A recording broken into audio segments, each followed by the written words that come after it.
What about my love? Wasn't it enough?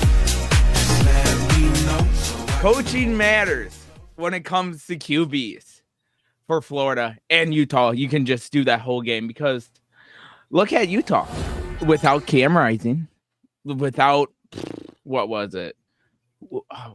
Their backup as well. They had their third string and fourth string and they won. Florida, though, with Graham Mertz in the loss, still looked pretty good. That interception wasn't in fault at all, so I don't even count that against him. He went 31 for 44, 333 yards, a touchdown, interception, and fumble. But here's the thing that's different. Graham Mertz didn't have the O-line. But still, coaching matters because if you look at Graham Mertz in Wisconsin, besides that Illinois game, this was his second best game he has ever played, and it was his very first game with Florida. It's going to be hard for him to top that Illinois game. It's hard. Like, that was probably one of the best performances I ever seen from a Wisconsin quarterback, probably if not the best single game.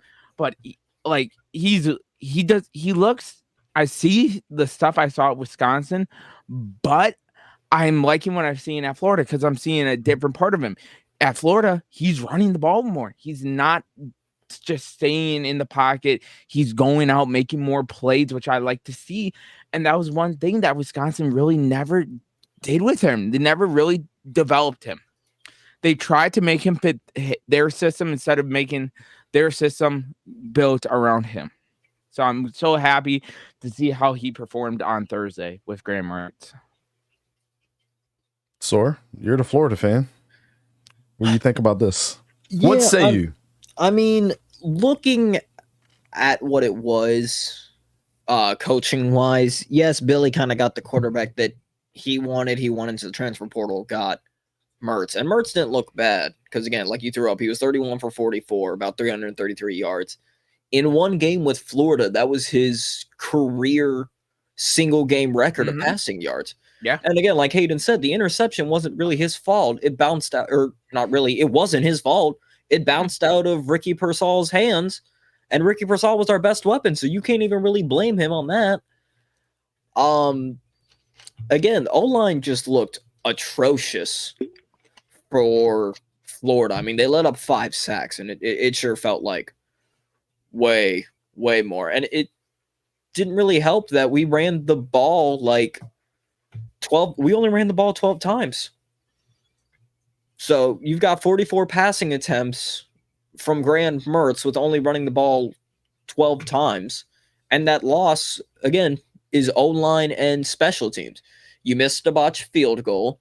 You had a stupid penalty because you can't realize how many number 3s there are on the field, which gave Utah an automatic first down. And then they score that same drive. Mm-hmm. So, I mean, defense didn't even look that bad. Offense didn't, besides the O-line. Again, kind of really what it comes down to with Florida is you got to figure out your offensive play calling situation because your so-called offensive or O-line coach and Tim Couch, who is your O-line coach and basically your offensive coordinator here, both of those sucked. So either get him straightened out or give him the boot. Wait, Tim Couch is the offensive line coach? Yeah, I was going to say, you talking the quarterback? No, his last name is Couch, and I keep going with Tim Couch. I was about to say, wait, I can't hear that right? His last name is Couch, and I keep thinking Tim Couch.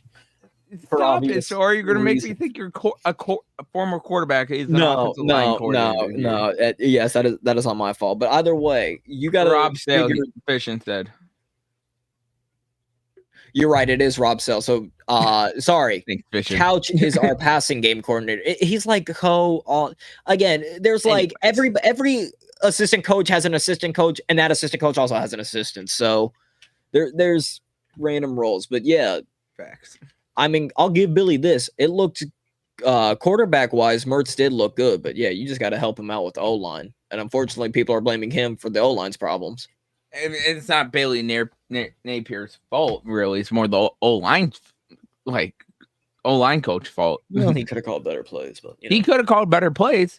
But Mertz did execute the plays that were called. Yeah, I mean, he spread the ball around too. It was unfortunate. It seems like every time that you guys got the ball, well, you as in Sor, and the Florida Gators. It was either a quick out, and the defense was right back on the field. The offense just collapsing. A couple plays were.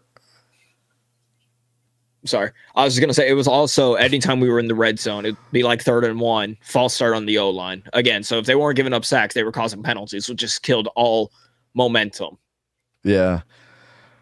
O line collapsing. A play where Ricky Purcell was not paying attention. A weird dash pass up the middle to a tight end. I don't understand. Oh, never mind. It was weird. It was weird. Especially running the ball when you guys really didn't have any momentum to run the ball and try to trick anybody because you guys are still trying to figure out what the hell was working. It's Chris Couch, by the way. Chris Couch? Okay. Yes. Yeah. So shout out to Chris Couch. You doo-doo berries. Mm-hmm.